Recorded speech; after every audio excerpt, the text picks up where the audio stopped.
troisième et dernier speaker sera Eric Groise, qui est directeur UX UI chez Nurex.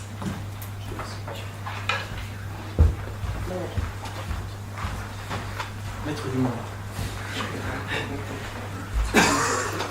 Bonjour, merci d'être là. Merci d'avoir participé à notre premier meet-up. Donc je vais vous parler de ce qu'on appelle entre nous le boring UX. Donc vous inquiétez pas, j'ai 15 minutes pour vous décrire un peu ce qu'on veut dire par ça, par ce domaine. Et c'est le domaine dans lequel moi et mon équipe passons depuis quelques années le plus de temps dans le cadre de notre boulot à Murex. Alors je vais commencer par parler d'un virus que j'ai connu. Alors je suis un papy à l'échelle de l'histoire informatique, hein, puisque je fais de la UI depuis plus de 20 ans. Et en fait, le virus qui était présent il y a une vingtaine d'années, on va dire, même il y a 15 ans, c'est le virus de la UX pourrie, qui était extrêmement présent. Alors j'ai quelques exemples, mais bon, seuls les plus anciens d'entre vous ont connu cette époque. C'était donc fin des années 90, je pense. Mais voilà, ça c'est Yahoo, la Rolls-Royce de l'époque. Et je vous assure que si on s'amusait à faire un exercice de UX, de Information Architecture par exemple là-dessus, ça serait assez rigolo. Mais c'était pareil pour le moteur de recherche star de l'époque, avant que Google existe. Mais voilà, c'était la Rolls-Royce de la recherche. Et je vous assure que même à l'époque, malgré le fait qu'à l'époque nos critères étaient peut-être en deçà d'aujourd'hui en termes de UX, ça piquait les yeux. Pas que graphiquement, également en termes d'utilisation.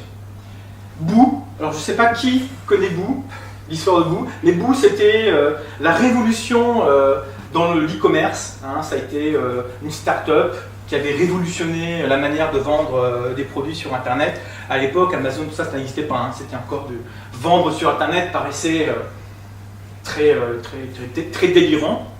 Et bon, malheureusement, ils ont démarré pile quelques mois avant l'explosion de la bulle Internet. Donc ils ont explosé en vol, comme tout le monde à cette époque. Mais c'est très surprenant de voir la UX de Boo. Même à l'époque, il y avait des analyses, enfin des articles très intéressants qui disaient qu'en gros, Boo avait fait absolument tout ce qu'il ne faut pas faire. C'est un merveilleux cas d'école de tout ce qu'il ne faut pas faire en termes de UX sur un site de commerce. Et c'était pourtant l'avenir, hein, notre phare en termes de voilà ce que sera l'e-commerce dans les années 2000. Le mobile, alors ça c'est une photo de mon dernier mobile avant le vrai mobile, c'est-à-dire l'iPhone. Voilà, alors on parlait de touchscreen, mais n'essayez pas d'utiliser votre doigt à l'époque. Il fallait un stylet, on les achetait 4x4 parce qu'on n'arrêtait pas de les perdre et puis se casser. Et malgré, même avec un stylet, c'était un challenge. En fait, il y avait un copier-coller, enfin Microsoft entre autres, mais il n'était pas le seul, avait fait un copier-coller sur de la UI desktop, sur mobile. C'était un cauchemar. Et je dois reconnaître qu'à cette époque, probablement que mes exigences en termes de UX étaient beaucoup plus faibles qu'aujourd'hui, puisque moi je conseillais aux gens de ma boîte, hein, enfin j'étais dans une boîte de geeks, et je disais à tout le monde, il faut absolument que tu achètes le dernier Paltreo, Windows CE, c'est absolument génial, c'est le futur. Avec le recul, le premier vrai smartphone qu'on peut considérer comme ayant une UX acceptable, c'était l'iPhone. Avant, c'était une blague. Et pourtant, il y avait un écosystème de smartphones, enfin Nokia avait une galaxie de smartphones à l'époque, le Nokia Communicator qui faisait même des fax extraordinaires. L'iPhone n'a même pas eu que le départ. Mais voilà, même le mobile était quand même assez délirant à cette époque.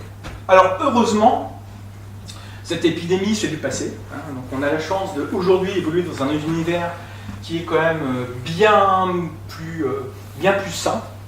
Et donc on est vraiment passé de quelque chose, d'un univers, moi j'ai connu ça, j'ai vécu ça pendant plus de 10 ans, parce que j'ai commencé en 95, en 95-2005 on était vraiment pile dans cet univers-là, et aujourd'hui quand même, on a la chance d'évoluer dans quelque chose de plus clair, plus agréable, plus docile, hein, moins rugueux, même si il y a encore des choses à faire, hein, il y a des meet-ups, il y a encore plein de sujets à creuser, mais globalement quand même, la UX aujourd'hui, on arrive à en faire la preuve.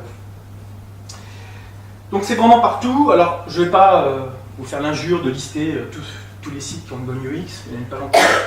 Mais pourquoi Amazon? Parce que je passe ma vie sur Amazon, je suis un très bon client d'Amazon. J'ai aussi passé un an, un peu plus d'un an, chez Amazon, sur l'équipe Kindle. Donc j'ai vu un peu comment ça se passait. Et effectivement, il n'y a pas 1 millimètre carré de cet écran qui est improvisé. Il n'y a aucune génération spontanée de UX chez Amazon. Tout est réfléchi, calculé, étudié, analysé. Et c'est extrêmement bien fait. Enfin, moi j'adore ce site.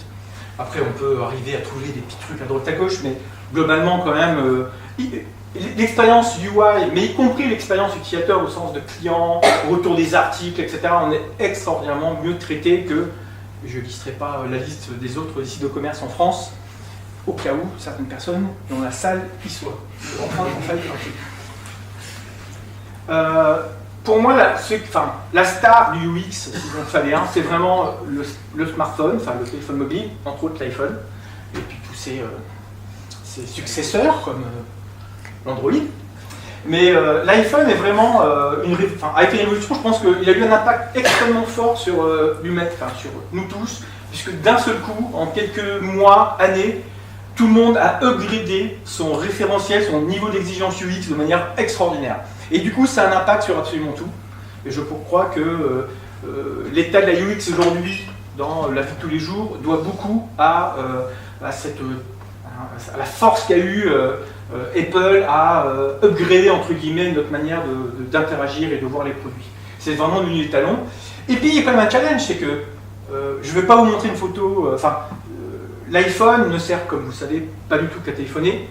C'est un appareil photo, c'est mon agenda, et donc c'est une agrégation quand même d'énormément de fonctionnalités. Et d'ailleurs, tous les 2-3 mois, moi, je m'en sers pour autre chose. Depuis quelques mois, par exemple, je gère le chauffage de ma maison, parce que j'ai acheté du Net Atmo, et plusieurs fois par an, j'ai les nouveaux usages, tout en ayant une expérience utilisateur totalement satisfaisante, du moins pour ma part. Mais c'est la même chose pour Android. Donc voilà, il s'est passé un saut. Donc, en termes de UX, comme je disais, on a plein de pratiques. On a vu quelques-uns tout à l'heure, mais voilà, on est quand même bien équipé aujourd'hui. On est gâté. Je vous assure que quand j'ai basculé du monde, j'étais développeur UI, enfin architecte UI, et j'ai switché à la UX il y a 10 ans. J'en ai eu un peu marre de la tech, pour faire de la tech, mais j'ai toujours été dans l'UI. Et en fait, quand même, par rapport à il y a 10 ans, aujourd'hui, on est quand même extraordinairement mieux équipé. Et faut vraiment y aller pour arriver à planter quelque chose, généralement sur la partie UX, mais on est vraiment gâté. Il y a encore des choses à s'améliorer, mais on est quand même extrêmement bien outillé. Et puis là, je me suis juste amusé à mettre quelques marques. J'essaie de dire, bon voilà, depuis 15 jours, qu'est-ce que j'ai utilisé. Et toutes ces boîtes, clairement, m'offrent des outils, des caméras, des objets connectés. Bon, j'ai eu une petite hésitation pour voyager SNCF, mais j'ai quand même réussi à acheter mon billet sans trop de problèmes, donc j'ai quand même mis sur SNCF. Mais globalement, voilà, toutes ces boîtes, notre quotidien est baigné par des sociétés qui passent du temps sur les UX. Là encore, je n'ai jamais vu de ma vie une génération spontanée du UX. C'est du travail, systématiquement, des gens qui, d'une manière ou d'une autre, ça peut être des développeurs, ça peut être des UX-man, ça peut être des magiciens à la Steve Jobs, bref, il y a toujours quelqu'un qui injecte quelque chose pour arriver à une bonne UX. Donc voilà, donc c'est plutôt, moi je suis plutôt heureux aujourd'hui par rapport à ça. Malheureusement, il y a un autre monde qui lui n'a pas beaucoup changé par rapport à ce que j'ai connu il y a une dizaine d'années, 15 ans.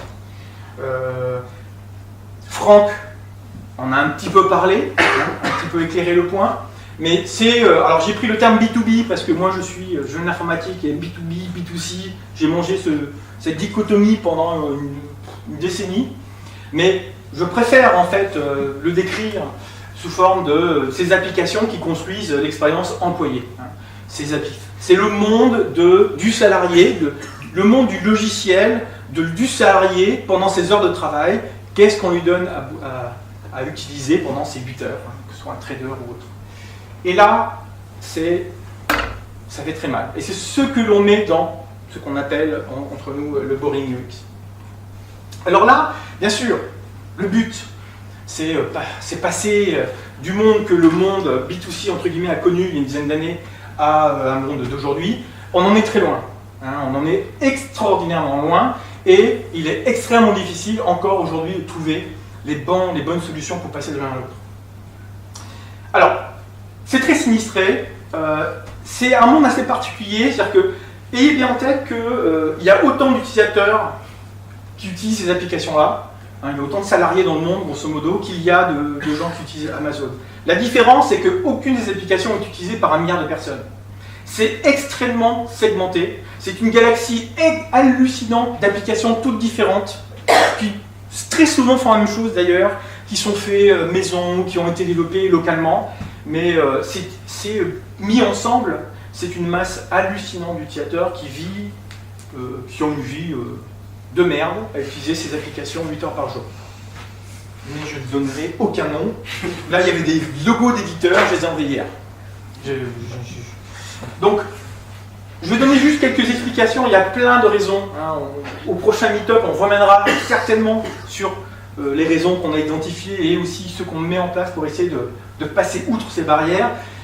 Mais une des premières raisons, c'est ce qu'on appelle la double peine. C'est-à-dire que, premièrement, comme l'a évoqué Franck, ces logiciels sont souvent construits à partir de logiciels fournis par des éditeurs, et ces éditeurs, par la dette, par leur histoire, ne sont pas au top, et là j'étais très indulgent, mais ils ne sont pas au top en termes de UX. Donc en fait, on démarre déjà avec une base qui est corrompue, entre guillemets. Il y a déjà une certaine quantité de virus dans le centre de ces applications, y compris celles qui sont faites maison par les équipes internes des sociétés. Mais là où ça se gâte, c'est qu'ensuite, il y a un deuxième acteur qui intervient. C'est-à-dire que c'est pas du tout comme une application ou une caméra que j'achète à la FNAC et après j'allume et elle marche. Mais là, il y a un énorme travail qui est souvent bien plus costaud que le logiciel lui-même, d'adaptation, de configuration, d'intégration, etc., de construction de la solution business par rapport aux besoins du client, comme tu l'as évoqué en fait. Hein. Et là aussi, c'est un monde qui n'a pas toujours une exigence et une compétence UX. Ça s'améliore, il y a des petits oasis à droite à gauche, souvent des petits cabinets, des petites boîtes, des boîtes de conseil, mais si je prends les grands acteurs dont j'avais mis le logo ici, mais qui sont Atos, Capgemini et autres, non, on est clairement plutôt dans ces zones-là en termes d'expertise UX. Et en fait, les deux mis ensemble, ça ne fait pas une moyenne. Hein. Ça s'auto-détruit les uns par rapport aux autres. Ce qui fait qu'à la fin, ce qu'obtient l'utilisateur, c'est dramatique. C'est vraiment des choses, on voit des choses. Par exemple, la totalité des logiciels de la fonction publique, il y a quand même près de, je crois, 20 millions de fonctionnaires en France. Les logiciels qu'ils utilisent pour saisir les notes de frais ou je sais pas, gérer les budgets des chercheurs du CNRS, on ne peut pas trouver les screenshots parce qu'ils sont cachés à nos regards tellement ils sont violents et dangereux. Une autre raison, c'est le manque de darwinisme. C'est-à-dire qu'aujourd'hui, clairement, si je veux faire un nouveau site, si je n'ai pas un bon niveau d'excellence sur UX, j'ai aucune chance de réussir. C'est un prérequis en fait. Hein. Je vais mourir automatiquement si mon site ou mon objet, ou si ce que je construis, ce que je propose au monde, fournit une expérience pourrie. Voilà. Ça s'auto-annule. Et c'est bien, c'est sain, parce que le darwinisme fait que seuls les meilleurs en termes de UX survivent. Dans l'entreprise, ça ne marche pas du tout. Pourquoi? Parce que en fait, celui qui décide, ce n'est pas le user. Ça évolue un peu, mais globalement, la situation où on est aujourd'hui, ce n'est pas le cas. La totalité des applications qu'il y a dans les entreprises, ça a été motivé par le DG, par exemple, qui lui en a marre d'avoir un chiffre d'affaires, avoir une visibilité sur son chiffre d'affaires à 6 mois, et il y a un logiciel en 3 lettres, dont la première est S, mais je n'irai pas plus loin, qui vient et qui, miracle, permet au DG d'avoir une visibilité sur tout ce qui se passe dans la société en 3 jours. Ok. Mais que dire des milliers de salariés qui vont utiliser tous les jours, saisir des chiffres pour alimenter cette fonctionnalité et qui utilisent des applications mais qui frôlent le crime. Hein, j'ai dans ma vie d'avant fait une mission chez une société dont je ne dirais pas le nom mais qui avait un monopole dans les télécommunications et ces gens étaient sous antidépresseurs à cause de l'application qu'ils utilisaient. Je vous jure que c'est vrai. Donc voilà, donc le Darwin ne s'applique pas, alors c'est en train de changer, etc. Mais en tout cas aujourd'hui, l'État fait que énormément d'applications mal conçues sont rentrées dans ces entreprises et sont au cœur de l'activité. Et voilà, et rien, jusqu'à aujourd'hui, n'est venu contrecarrer ces applications. Un autre point, comme je disais, je trouve qu'il y a quand même beaucoup d'outils, etc. Il y a des confs très intéressantes, il y a des super speakers, enfin, il y a plein de choses quand même intéressantes aujourd'hui dans la UX. Mais dans le monde des applications métiers entreprises, on a des méga problèmes. Et là encore, Franck avait peu évoqué un, mais je vais prendre quelques exemples. Par exemple, la livraison continue, c'est fondamental. Quand j'étais chez Amazon, le fait que lundi, on a une idée, mercredi, on met en prod quelque chose sur 100 000 utilisateurs en Oregon, jeudi, on analyse les logs pour savoir ce qui s'est passé, et samedi, on peut remettre en ligne une nouvelle version, enfin, c'est magique. Dans le monde dans lequel je vis, entre autres, nous vivons, ce monde-là, on a des cycles plutôt en années, un peu comme le boîte Word, entre guillemets. C'est-à-dire qu'on installe un logiciel, ça coûte une fortune au client, des efforts, il a pleuré du sang pendant 2 ans pour y arriver, quand le truc est en prod, il ne va pas vous dire « Ah, je vais upgrader et mettre la nouvelle version là dans 3 semaines ». Non, non, il va laisser le truc se reposer, ça prend 2-3 ans. Donc du coup, vous, si vous livrez quelque chose de mauvais en termes de UX, l'utilisateur en a pour 3 ans. Et votre opportunité de le corriger, c'est dans 3 ans. Alors bien sûr, on essaie de changer ça, mais là encore, c'est souvent le cas dans ce monde-là. Et c'est des réalités qu'on ne peut pas contrer. J'en prends un autre qui est le user feedback, mais j'ai un seul qui a sauté d'ailleurs. Mais le user feedback, c'est il n'y a pas de contact direct entre le client entre la société de logiciels et l'utilisateur. Enfin, rappelez-vous, il y a la société qui fait un logiciel, qui est utilisé par une société de service qui elle le customise, et ensuite, souvent, elle le remet à l'équipe IT du client, qui lui va le remettre à l'utilisateur. Donc, quand vous êtes chez l'éditeur logiciel, avant que vous puissiez directement discuter avec les utilisateurs, vous voyez, il y a 2 murailles de Chine. Et en plus, souvent, c'est dans leur intérêt de se protéger, parce qu'il y a plein d'aspects, et c'est une réelle difficulté dans ce monde de pouvoir avoir du user feedback, même des logs. Dans la finance, tout est secret, tout est hyper contrôlé. Le benchmarking, c'est même pas en rêve. Même en interne, des fois, entre différentes entités, ils ne peuvent même pas voir ce que l'autre entité a en termes d'application.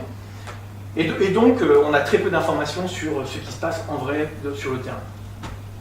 Et du coup, alors il y a plein de critères comme ça, mais en fait, ça élimine de facto l'utilisation de méthodes qui sont hyper utilisées dans la mobilité et autres, et qui marchent très très bien. Dans ce monde-là, on ne peut juste pas l'utiliser. Et puis, en plus, les autres, certaines, sont corrompues, entre guillemets. C'est-à-dire qu'il faut les dégrader, les modifier, mais pour les autres, pour plein d'autres méthodologies qui marchent très bien dans le monde normal, dans ce monde-là, on ne peut pas l'appliquer tel quel. Il faut tricher, bidouiller. Par exemple, les user tests, chez nous, c'est bizarre, mais on les fait entre nous. On le fait entre fonctionnels, entre PES, entre product manager. C'est mieux que rien, je vous conseille que de ne rien faire. Mais est-ce qu'on fait pour chaque livraison de produits des vrais user tests avec les traders où chaque heure de leur temps représente des milliers d'euros, des dizaines de milliers voire plus? Non, c'est des stars des fois. Donc voilà, donc, vraiment si j'enlève tous ceux qui bug un peu en termes dans ce monde-là, il ne reste plus grand-chose en fait de vraiment utilisable tel quel.